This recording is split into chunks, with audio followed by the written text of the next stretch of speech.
got another edition of Talking Preps OT, and I mean, we just keep churning them out with great guests. And today we've switched it up a little bit. I'm normally in the guru seat, and I've got a special guest playing Grice today. And again, we've got Gary Richmond here. So Gary, thank you for joining us today.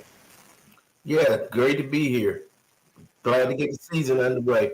Oh, yeah, and I think with Gary Richmond here, I guess you guys can probably figure out where our guest is coming from. But we'll bring him in, Coach Montis Lash, the AD for Julius Chambers High School. Coach Lash, thank you for joining us today. Oh, you're on mute. I think can't hear you. Yeah, good morning. Thank you all for having me this morning. Appreciate the opportunity to come speak with you. Of course. And, we always start with our guests by first, asking the process and the journey it took to get where you are. So, give us a quick synopsis of, where you came from, your history, and how you got to your position. Oh, well, that's a long story, but a great grind it was. Lots of blessings along the way. But I started coaching Little League, sort of similar to you, Grace. That's kind of where I started. That's where I began molding my coaching calling. It was pretty much one of those things. Once I started, it was like I knew this is what I want to do with my life. And since that point, I've kind of just grinded, figured out a way to get into CMS because I was living in Charlotte. So I finally got into CMS in 2015, and I was coaching at Mountain Island Charter as the offensive coordinator. I helped start that varsity program with Coach Robert Washington. I was also coaching track as well. I had started as a volunteer coach with Coach Willoughby, who's now the head coach at Mallet Creek. He was pretty much the guy that gave me my first real coaching job. So since then, man, it's just been a grind. I've been blessed to work with some really good head coaches, Robert being one of them. I did spend a year at Providence High School as the OC under Coach Brad Bowles, who I still think to this day is arguably one of the best head coaches ever to be in North Carolina. Dude does a phenomenal job with culture and team building. A lot of things I've learned, I kind of stole from him in that 1 year with him. He left for South Carolina, got a great job. And then ultimately that's how I landed at Vance. Coach Richardson kind of came and stole me. He gave me one of those lifetime opportunities, obviously with a great team that we were walking into, after the brand era. And we've just been grinding since then, man. Unfortunately he did leave us last year, Mr. Richardson. But he got a great job at South Point. So I was fortunate to kind of work under him the last 3 years. And when the spot came open, everybody was pretty much like, Lash is going to be our guy. He's going to keep the train rolling. So, I was blessed to be able to step into that athletic director role. And I've just been trying to embrace that and just grow from there, man. Try to continue building a great brand for our school now instead of just football. Definitely. And following up with that, we talk about coaches and the usual path, I guess it takes. And, your path was definitely unique. And specifically on the education side, could you kind of go in a little bit into your educational background and how you think that prepared you for your ultimate step of becoming an athletic director? To be honest, it really did kind of come full circle. I went to school for business. I majored in marketing originally. I've owned my own business a couple times over. And once I began coaching, that's really what brought me into the school system, because that was going to be the only way I could provide for my family and be able to coach full time. So, I had to become a teacher. So I started off as a business teacher. But one thing, I always share a unique story. I've had my degree for a while, but I think it took me about 150 jobs over a 2-year period that I applied for with CMS before I finally got in. And when I got in, it happened to be at a career fair. Principal interviewed me, and I was able to get a job. So, I had to really stay the course and trust God. I still keep record of those 150 jobs I applied for, along with some of the coaching ones that I didn't get as well. But since then, I just grind, man. And God's kind of blessed me with some great opportunities along the way. And I think, my background in business, you see more of that now in my role over the last couple of years, as far as the marketing, the branding, and the things I've done as a business owner, more so than the educational side. I love teaching. I'm a great teacher, but I've taught a variety of classes. So, my background educationally couldn't have really prepared me for that. I just happened to be you know, a quick learner and kind of get a hold of some of those things. And now, more so from a business standpoint, you're seeing kind of what I went to school for. Who's one of the schools that you applied coaching jobs for, Lash? Give us one. Give us one. I know one of them out there. One of the schools that is going to realize that they did not hire Coach Lash into their program. I know you have them on a board posted up somewhere. And every time you guys play them, and no one knows. We know. We know you got it on your list. It's like, I remember you didn't hire me as you shake their hand after you're victorious. You going to give us one? I'll give you one because we won't play them. I'll give you one. And that was Stuart Kramer.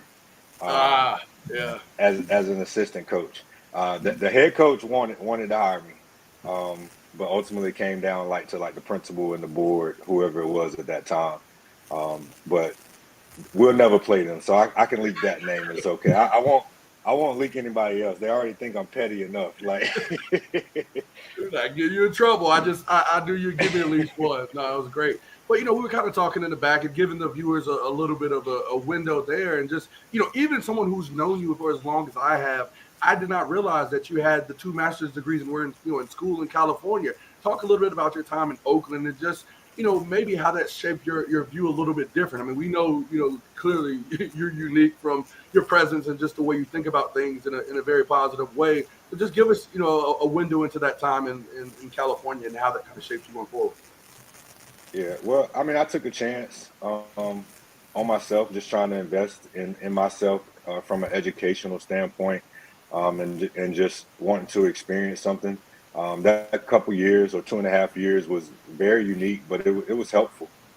As I said, kind of behind the scenes, Oakland culture is just different, man. And as a Black man, it's arguably one of the best places you could live and kind of just fit in. Because everyone's going to look like you pretty much for the most part everywhere you go. So I was able to, experience our culture in a different setting, be able to see successful Black men, all the way down to, the homeless situation that they have going on. That's been a crisis for, 10 plus years. But, that time, if I'm bringing that full circle back to now in my time at Chambers, I'm blessed to work around kids, admin, teachers that look like me. So it's something that I enjoy as far as pouring into our kids and having a support team around me that looks like me. But that time out there kind of helped, shape and help me understand the value of, us supporting each other. Good morning, Coach. How you doing today? What's up, Mr. Gary Richmond? How you doing, sir? I'm doing great. I almost wanted to start laughing when you said you had applied over 150 times to CMS. They got about 500 openings right now. And I think anybody can get a job in CMS right now.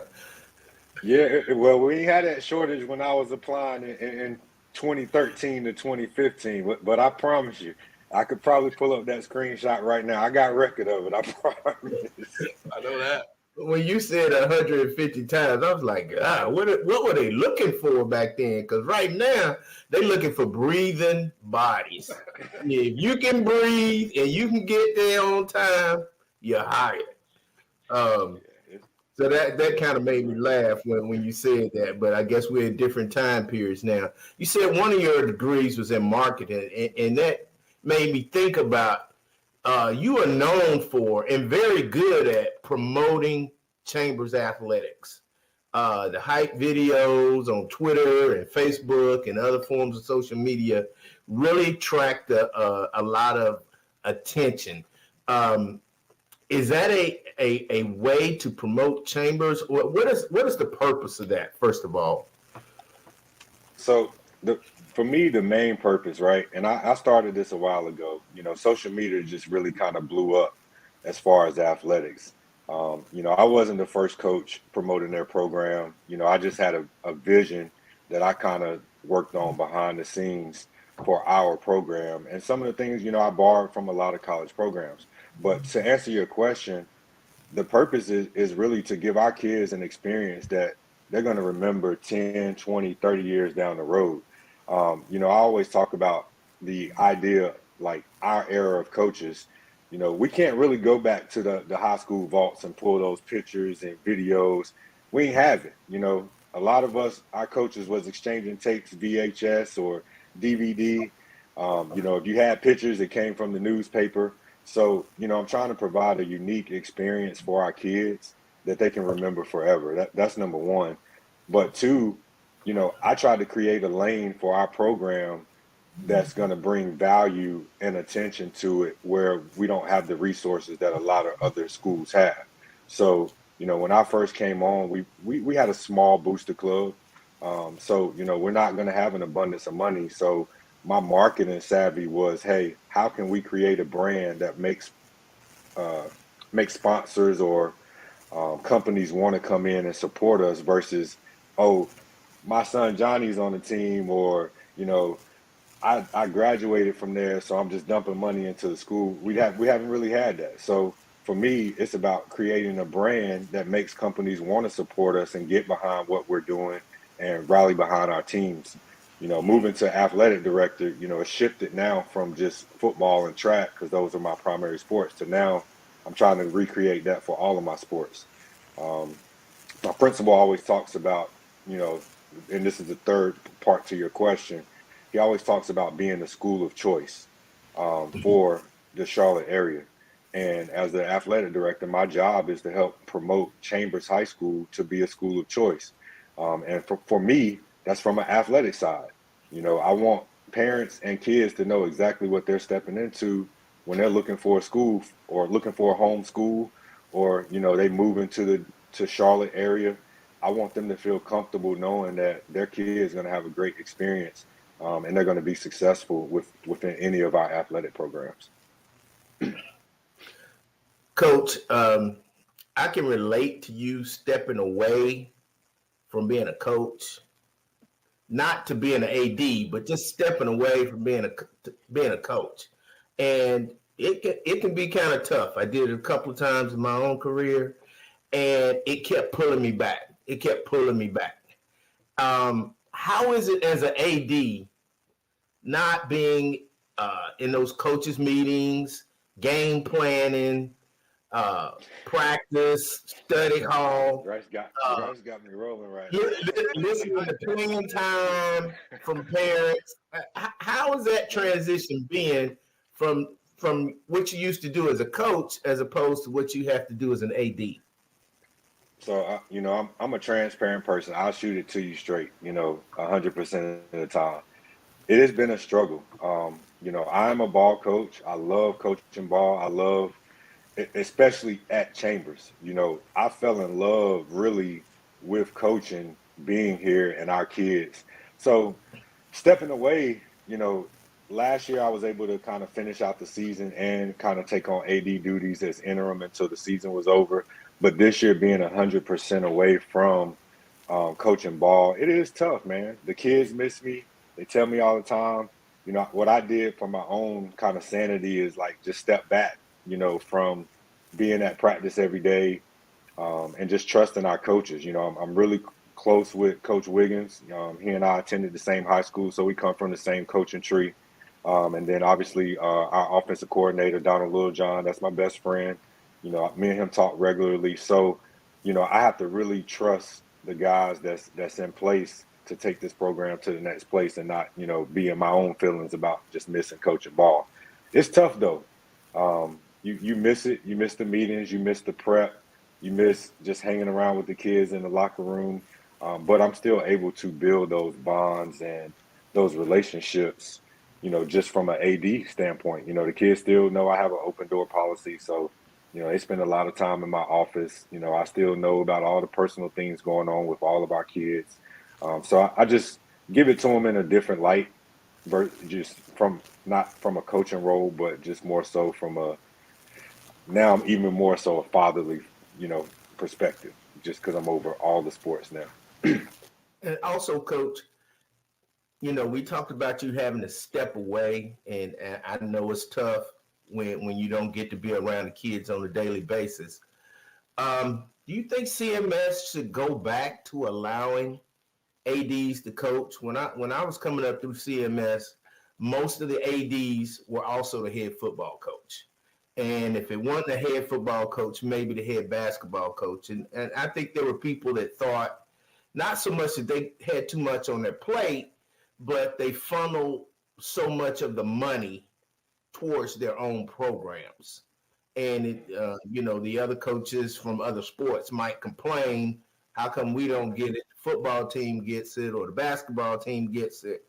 Well, I always thought, regardless, uh, those two sports are going to get the majority of the money because they bring in the majority of the income.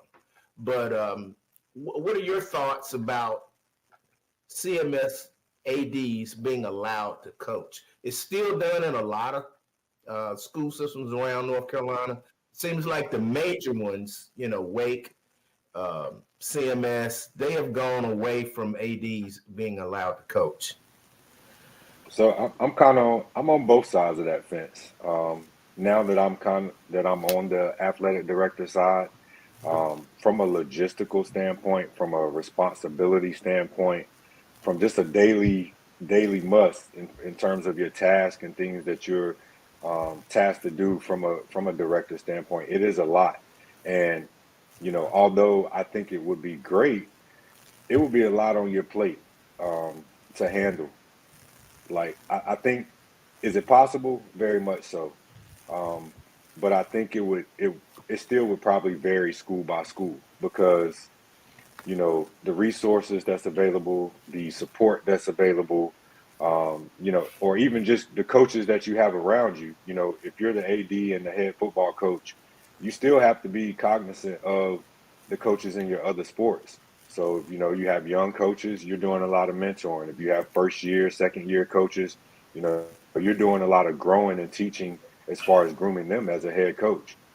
If we're talking about the other side of that coin, and I have coaches that can run their programs and don't really need my support, well, that frees me up to be able to be a coach and an AD.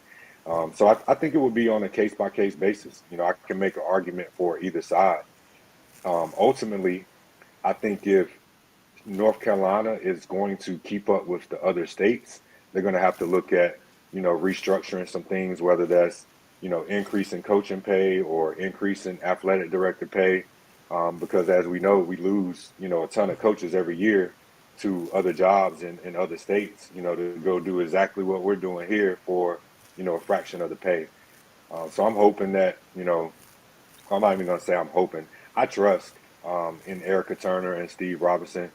They've already made waves in terms of just the support for athletic directors and the coaches and what they're trying to bring to CMS. So, I don't have any doubt, in this moment that they're not trying to fight to make us competitive with these other states so that we're not losing, good teachers, good coaches, good athletic directors.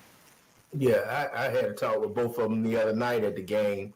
And one of the things I brought up to them that you just segued me into is coaches' pay.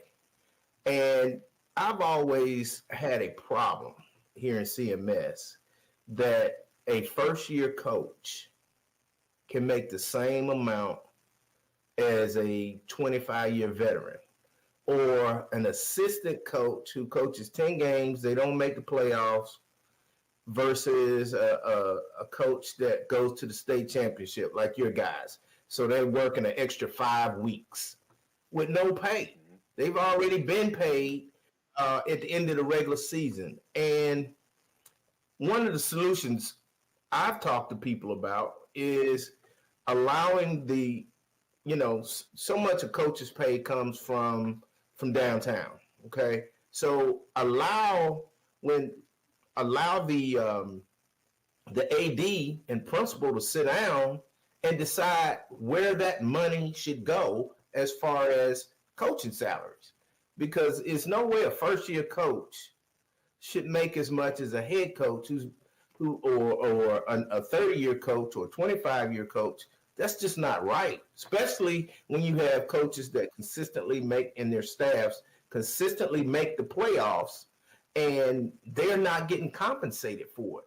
So do you have any ideas as to how CMS could better pay their coaches?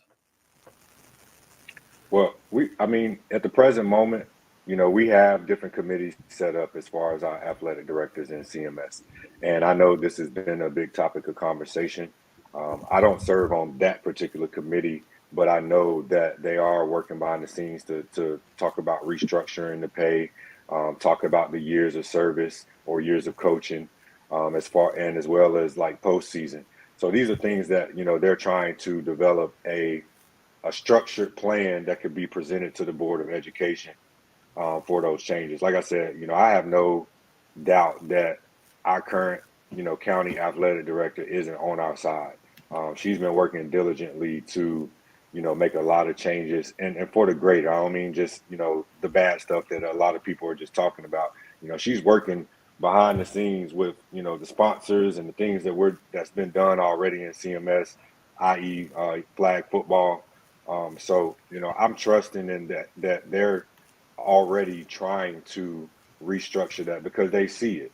I mean, we can pull up a dozen articles right now of North Carolina coaches leaving, and they're making over six figures to do half the job they're doing in CMS, or they move to Georgia, or we go north and Virginia pays their coaches through the postseason, and the stipends are higher even in smaller counties. So, it's all about presenting it the right way, and that requires the research, that requires the planning, that requires putting that stuff together on paper.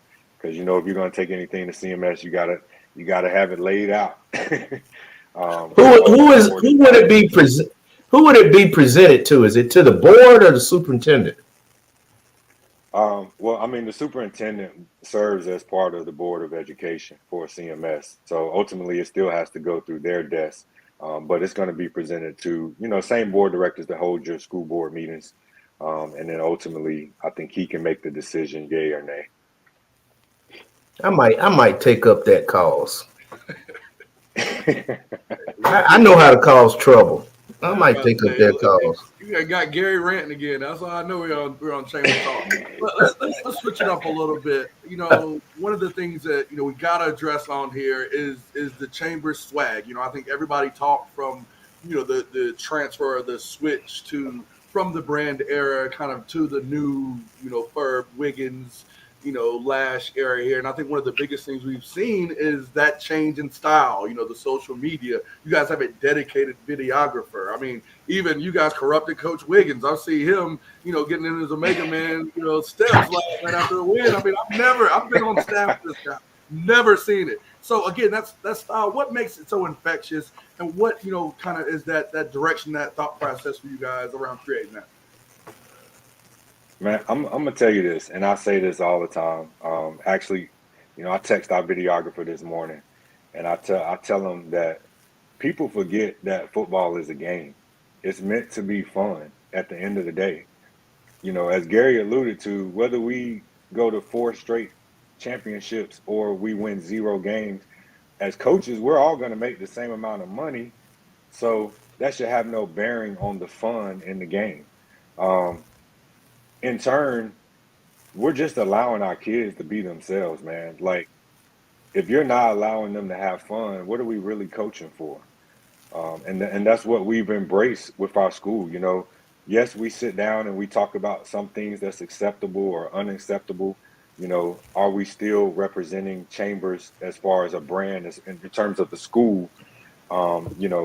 Being sportsmanlike, the discipline things. These are conversations we still have surrounding those things. But what makes it infectious is that at the end of the day, who doesn't want to have fun? Like, if you're doing what you love, and then that's from a coaching standpoint or from a child standpoint in terms of playing the game, who doesn't want to have fun? And we're allowing our kids to embrace that opportunity to have fun, to be themselves, to cut loose, but do it from a respectable standpoint. Coach Lash should be the petty one. You guys enjoy the game. Miami had the same swag. When I think about the U and the brand that they created, it was a nasty, violent brand on the football field. It was swag, and they were winning. But people wanted them to lose too. Every single night that they suited up. So we've just embraced that. But it's not going to stop us from allowing our kids to have fun, because it's not about the championships or the rings. it's about the experience. They're only going to get 4 years of high school one time.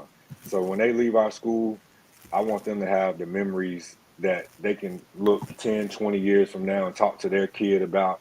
They can still pull those social media videos and, look what we were doing. We talk about that as coaches all the time. We get in there playing scout team, and we're running the triple option, or, we're trying to be that scout team. Look, we're reliving that stuff that we wish we could go pull up and show them. So, it's just creating a unique opportunity that's going to live with them forever, man. No, I agree completely. One of my favorite quotes is from Pusha T. How can I not enjoy life? I'm reliving my childhood. I feel like that's kind of the quote I always live by with coaching and bringing that energy to the sport.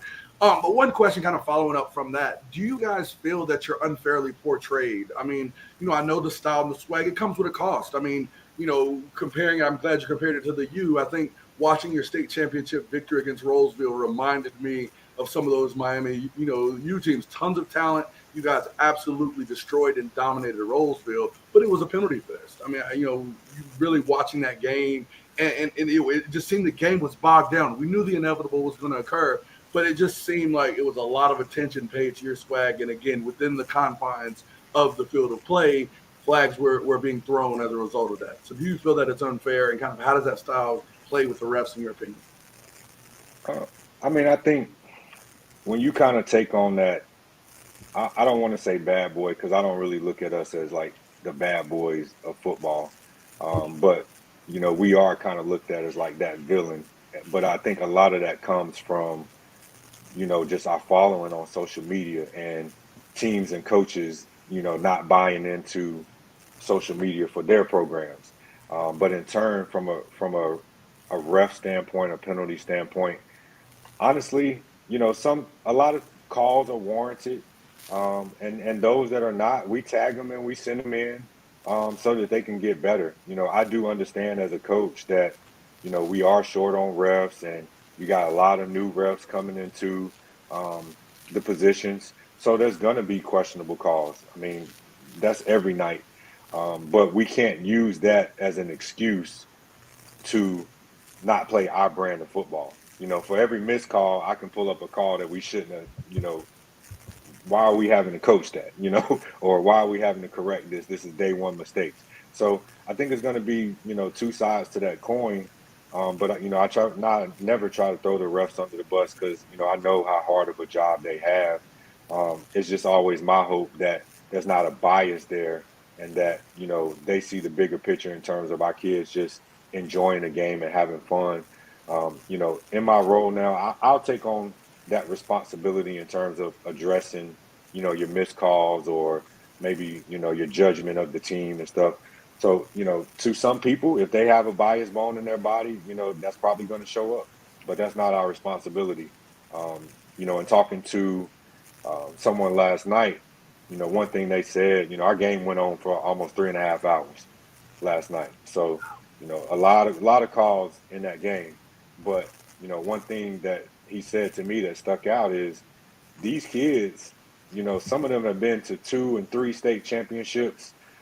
Some of them have been down in 3 or 4 games that, everybody counted us out. So we've already been through more adversity over the last few years than we're ever going to really see as it pertains to referees. So we can't use those as excuses, but our kids mentally are already battle tested, so they expect, some of the calls. We play violent, we play fast, we play physical, as our coach AT would say, to the point of attack. So you're going to get some of that, backlash. And I'm okay with that. As long as we're playing our brand of football, as long as we're representing Chambers as a school, in a positive light, and respecting, where our principal is trying to take our school, we can deal with the other stuff, behind closed doors. Well, Coach, you understand how you are perceived, and that's half the battle in dealing with it. But my question is,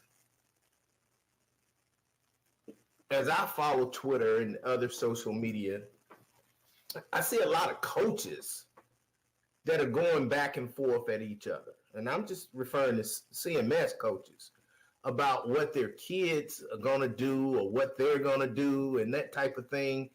And now you have coaches kind of writing checks that their kids have to cash. And we had an incident in, I think it was Texas about a week ago, where the coaches got in a beef and over some officials calls, but the opposing coaches got into it, and one of the coaches wound up dead. Do you ever worry that this mentality of adults carrying the swag for the kids is getting a little bit out of control? I mean, I've seen it a couple of times in CMS where coaches got to be separated before the game because they've been talking junk all week, on social media as well. So I'm gonna answer that in two parts, Gary, because I wanna make sure I give my full perspective. First off, condolences to that coach. That situation was a tragedy, and I think about my time just as being a youth league coach, and that really could have just been any of us. So for it to get to that point, does bring cause to concern that we can't ignore. That's first and foremost. Um, I talk about now, or even as a coach, sometimes about the banter, on social media, as far as coaches going back and forth. And I'm okay with a little chirp by coaches. I never encourage coaches to go back and forth with kids. That's an absolute no-no for us. But I'm okay with a little bit of coaches banter because at the end of the day, this is a violent game that we play. You're gonna have rivals, you're gonna have intense games. As long as it's done, to where it doesn't get out of hand, I can live with it a little bit. I think when it becomes to the point that disrespect is involved, we're acting out of character. We're not representing our school brand to where we would be okay. Like if our principal or our boss seen that, then I think that's where you kind of draw the line. Myself, I'm even guilty of that. So I'm not gonna act like I'm not. When it comes to our chamber's brand, the kids know that I'm gonna ride for them as it pertains to our football brand and what we built. So there's gonna be banter. There's gonna, in an intense rivalry, like maybe say us and a Mallard Creek, you have to expect that there's gonna be some talk. There's gonna be some chirp between the coaches and the kids, and I think that's okay. You've seen that football for as long as it's been around. I think you just have to draw the line as admin and coaches to where we don't have to worry about scenarios that took place like in Texas. So, do it within the confines of the game, do it from a respectable standpoint, and then just draw the line to where, you know, this can get out of hand.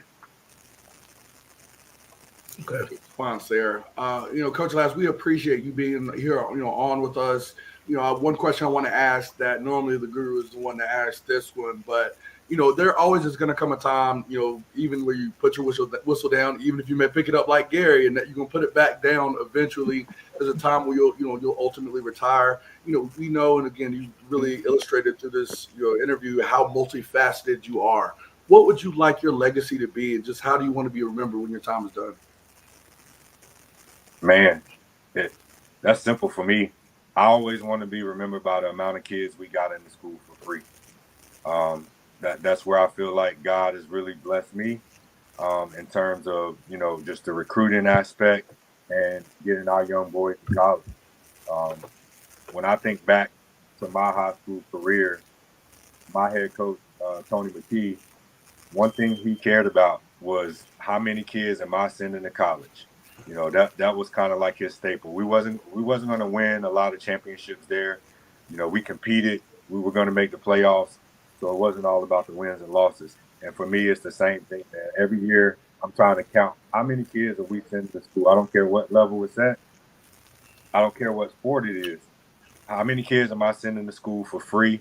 And when I look back, that's what I want to be able to say. Hey, I had 200, 300 kids, sent to college. Not all, at the hand of, Coach Lash, because, it takes a whole village. But as far as my legacy, I want them to say, hey, this man spent tireless hours, making sure that my son could get to school for free. That's Well, perfect. Coach, I'm gonna tell you that is very rewarding. As somebody who's done it probably twice as long as you have, the best feeling in the world is when they come back and tell you that they appreciate all you did for them, and they will. Trust me, they will come back and they'll let you know the impact you had on their lives. For sure. I agree. Definitely. Well, Coach, appreciate having you on again. This was another great Talking Preps OT interview. You've got the retired coach. I feel like we keep trying to get him out of retirement, but thank you to Gary Richmond again joining us here for this special edition of Talking Preps OT. But again, thank you everybody, and look for another great interview next week.